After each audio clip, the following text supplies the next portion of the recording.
Hi, my name is Jennifer Christiansen, and I am going to be talking about human capital as it relates to Starbucks and Apple. This is my video blog of my comparison of these two Fortune 500 companies. I first wanted to kind of bring to light their core values because if you look here, they are actually pretty similar, even though the products are different. Starbucks has coffee and teas and some products when it comes to that, but they are more or less a service provider, right? Whereas Apple they provide some service, but they also provide products. And so, one is in the beverage industry and the other one is in technology. So to have some core values that are still pretty similar is pretty awesome. They both want to focus on quality in some level. Starbucks is looking at their quality of their product, their coffee, their experience. Apple is looking at their innovation and their technology. They both want outstanding customer service. They understand the need for that. Both are truly caring for their human capital. Starbucks cares for its employees. It wants their employees to know how much they truly mean to their organization. And Apple's looking for strong marketing teams. Obviously, marketing teams team requires capital, requires human capital. So there's your human element there. Apple wants some strong financial performance, as we all do. And Starbucks is looking for continuous product advancement and their drive to be everywhere. One of the biggest things, when we look at human capital is truly how is that used in a company. And Starbucks, they have individuals within each region that closely work with corporate teams on new store development to help identify new and select targeted areas to develop each geographic area. This ensures that stores are designed in a way that has relevance to the community. And what this means is that they're truly enlisting their employees' ideas and their opinions, and they want to make sure that they know and they let their employees know how much that they truly value their input. And by having these individuals work on these teams to help develop new areas, it really just drives home the fact that what they say and what they see matters. At Apple, their individuals are encouraged to interact with all levels of management to exchange ideas and suggest improvements for the effectiveness of Apple and the quality of life. So, again, in a different realm, but they are still enlisting their employees to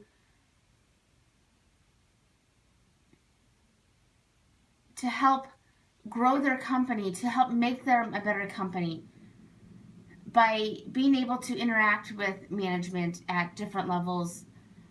That means that management isn't stuck in this rut that it's their way or, no way. They truly do want others' opinions and they want to make their company better because they've got talent everywhere, all across the globe. Everyone's got a little bit, something different to say. And so by them being able to interact with them, they're able to get these fresh ideas and incorporate them into their products and into their management styles, things like that. Happy employees equals happy customers and equals big profit margins, and both of these companies understand that. Each of these companies allow for corporate exposure. Now that sounds a little funny, but a lot of times in companies and businesses, especially when there is a corporate location and then there are sites across the globe or across America or across a region, often that corporate is kind of like a big brother, right? And so what they want to do is they want to get that fear out of there. So neither of these two companies have that big brother corporate situation. In fact, at Starbucks, some employees that are designated with a high potential, they might rotate in, rotate out, coming from the field as district managers, then working as project managers at the SSC, and then returning to the field at a higher level. This routine gives the employee an opportunity to understand how the organization works at that SSC.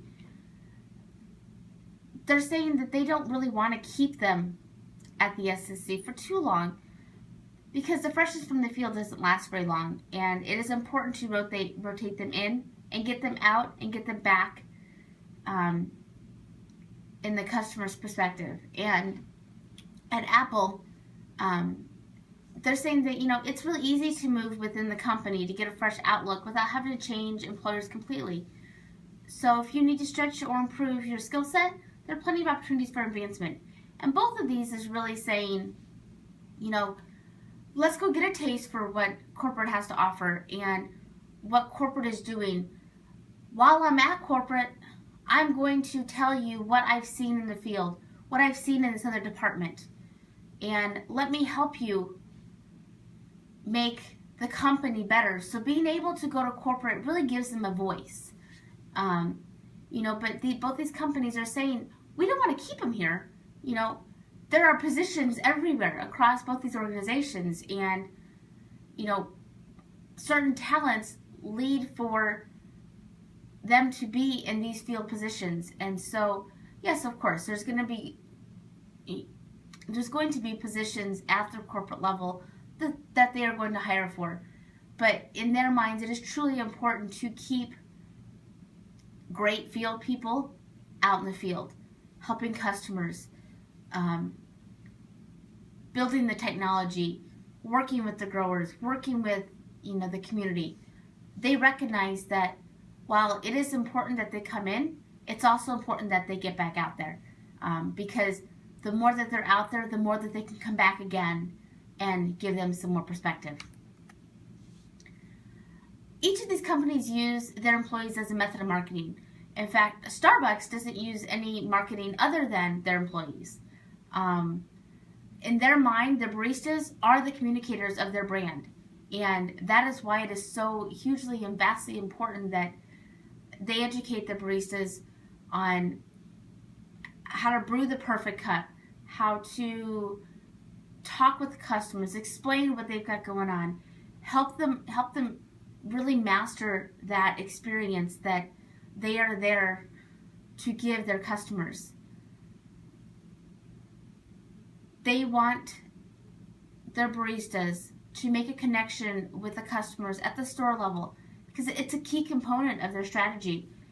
And this particular emphasis is put on the relationship that the customer has with the barista. That is truly part of their true core. That outstanding customer service. This is what they're talking about. This is the experience that they truly want their customers to have. At Apple, again, they are truly focused on their customer service. They talk about it in their core values. They talk about how each individual is out there, and because they work for Apple, they are the face of Apple, and they understand that.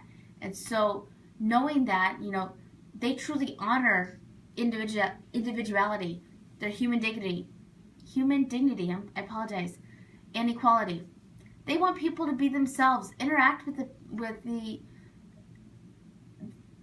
human force that's out there. They want them to contribute their individual experiences that they have out in the field, that they have on their own personal time. People that work for Apple truly encompass Apple as a way of life. And so it's not just at work, but it's out in their everyday life that they're going to be out there marketing their product, and they know that. And because of all this, it truly inspires their creativity and their innovation, and it empowers them to do all the best work. And truly, their customer service is important. They talk about different individual experiences that customers have, and understanding that, you know, we all have different limitations. They had a story on their website that Tim Cook had talked about. There was a gal that was in New York, and she was visually impaired and had some hearing impairment as well. She's a seeing eye dog that's actually in their store, and she is one of Apple's top customer service personnel because of how she interacts with their customers. When customers come in, they truly rave and want to work with this girl, and that speaks volumes. That a company can recognize that it doesn't matter what limitations you have. It's truly being able to utilize the skills that you have to your fullest, and they get that, and customers get that, and customers want that.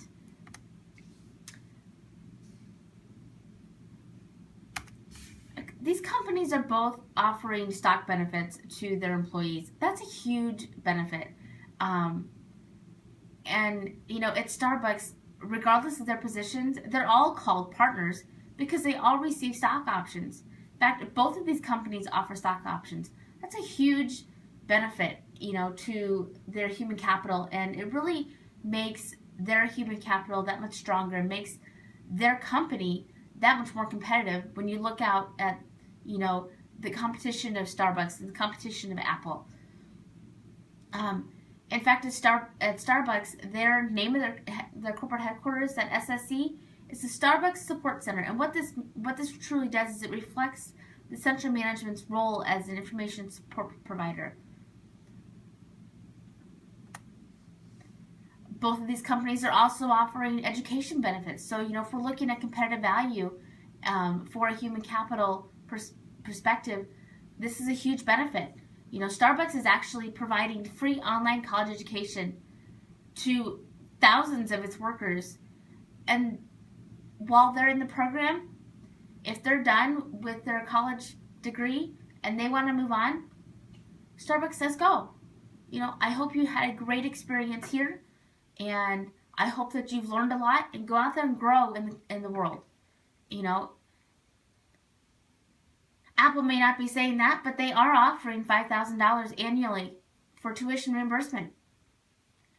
And, you know, this may not truly sound like education, but they offer some training right there on site if you want to get your certificate to train on and teach these professional grade applications.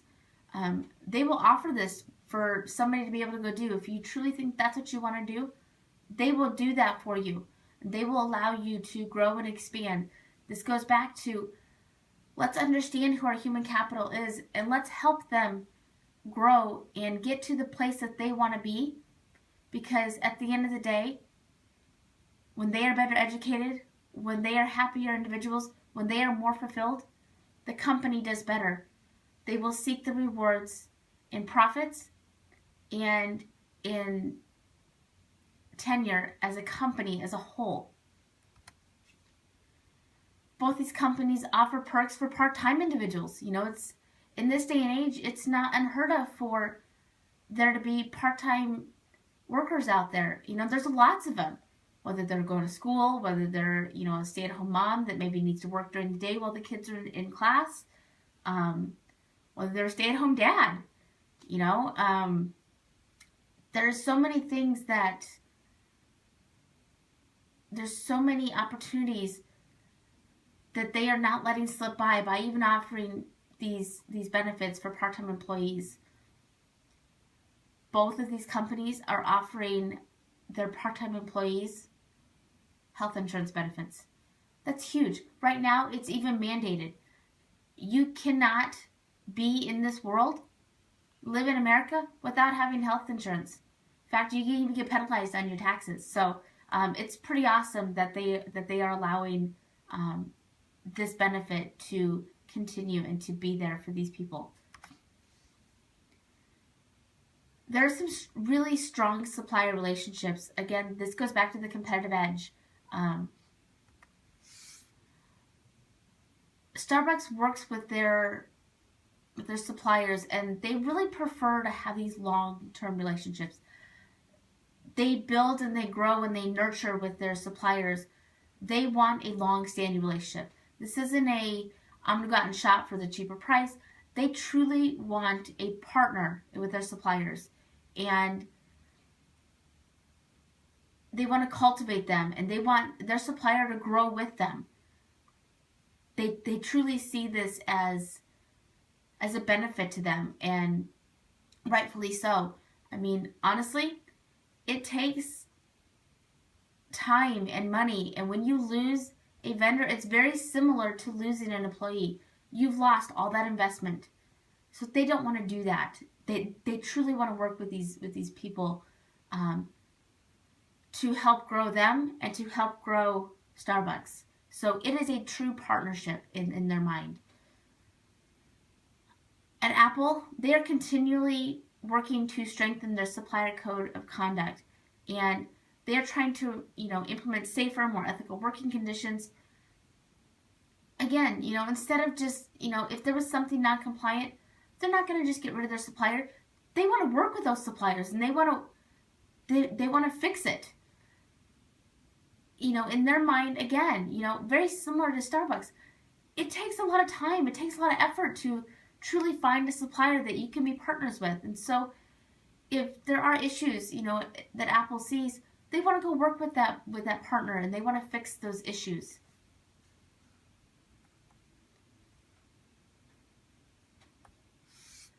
So as we look at human capital as it relates to Starbucks and Apple, you can truly see that they embody everything that truly means human capital. They truly understand the benefit of having a strong workforce that works with them, not for them. I hope you've enjoyed this. If you have any questions, please send them to me. But this is my presentation, my video blog on human capital as it relates to Starbucks and Apple. Thank you so much.